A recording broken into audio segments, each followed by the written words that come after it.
in the beginning, God, we've got the fourth word. God created. What did He create? Heaven and earth. Thank you. Okay? So in the beginning, God created heaven and the earth. Why? Why do you think He did that?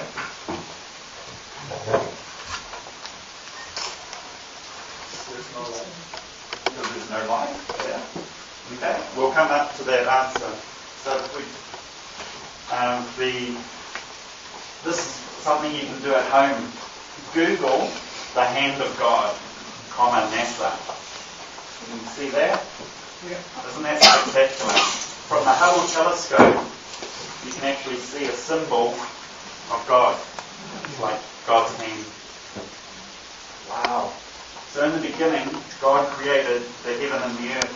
Now if you read the book of Genesis, you will see that at each stage that God creates, He says it is good. And then it finishes with evening came, morning came, the next day. And so He creates all these creatures, then He creates mankind, humanity. He finishes creation. What does He say?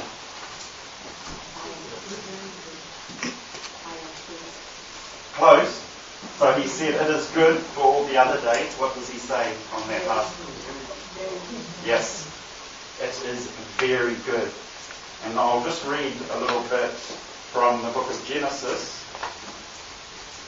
Genesis 1 verse 26. God said, "Let us make man in our own image, in the likeness of ourselves. Let them be masters of the fish of the sea, the birds of heaven, the cattle, all the wild animals, and all the creatures that creep along the ground." God created man in the image of Himself. In the image of God, He created him. Male and female, He created them. So just imagine, God creates only humanity in the image and likeness of Himself.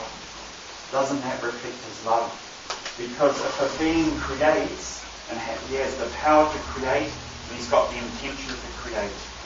And isn't that beautiful? That we are the only creatures on earth that are created in the image and likeness of God. And how are we like God? We are like God because we are spiritual beings, as God is spirit, pure spirit.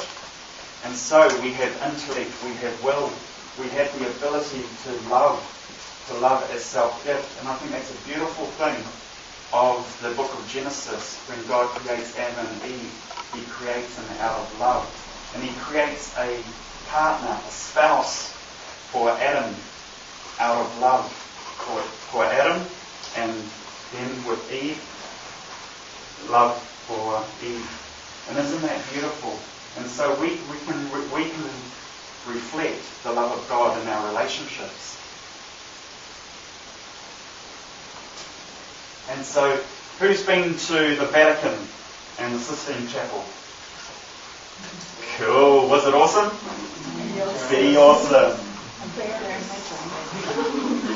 Someone said in my dream. Well, what you can do is you can Google this as well, because I think this is on the Vatican website.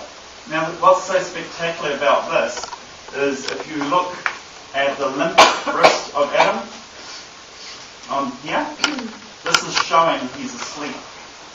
And this is God soaring across to wake Adam up from the deep sleep. Isn't it beautiful? So it's God's initiative. It's a really beautiful painting that God soars across to create Adam.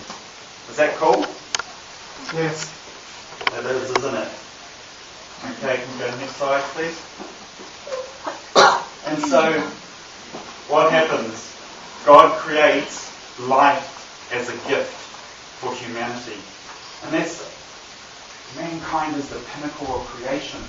But what does Adam and Eve do? Who remembers there's a snake that suddenly enters the picture, right? The wily snake. He might not have slithered, because I think he lost his legs later, didn't he?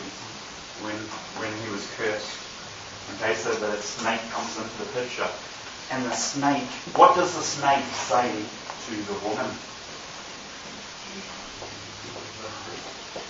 Yeah, what does he say?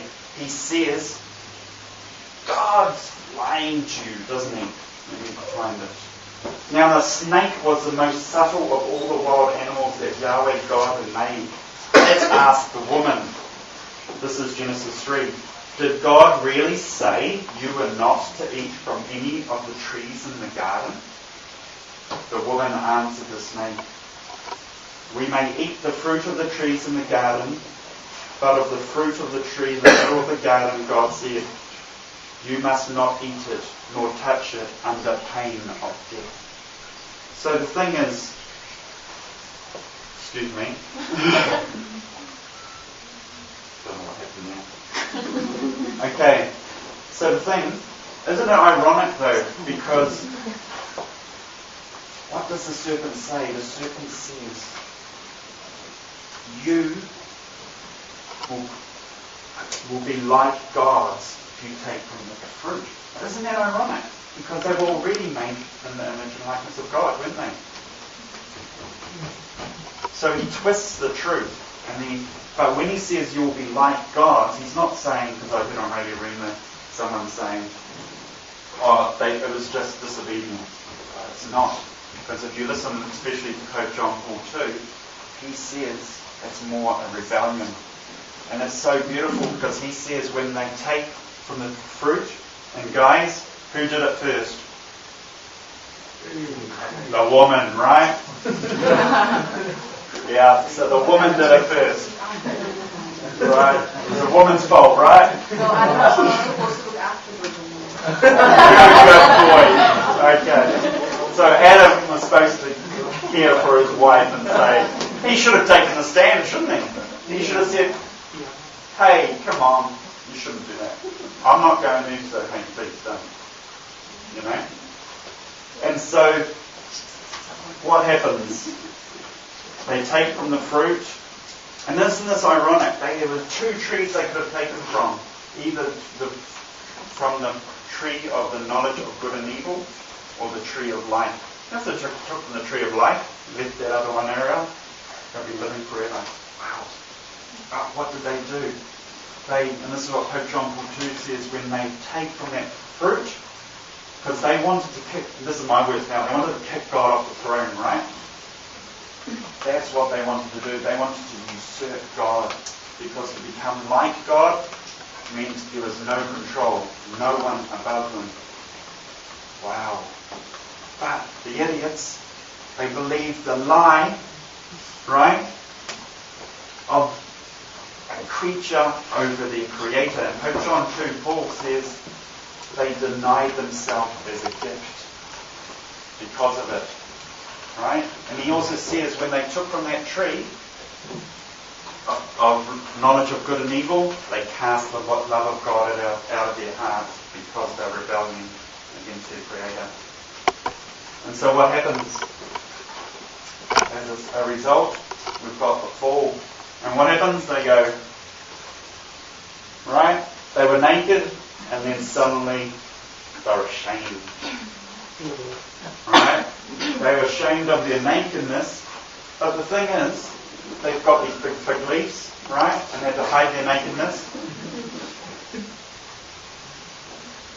But they had to hide the nakedness from each other.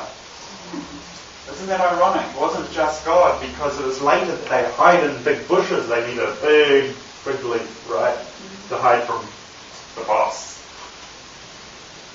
And so, as a result, what happens? As a result, there's original sin, right?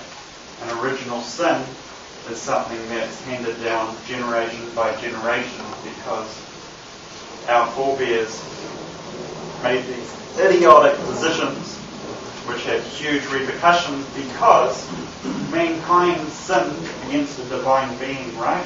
So remember that point. I'll have to try and remember to bring it in later, someone can prompt me. Right? So mankind sinned against a divine being. So who could forgive that? Could a man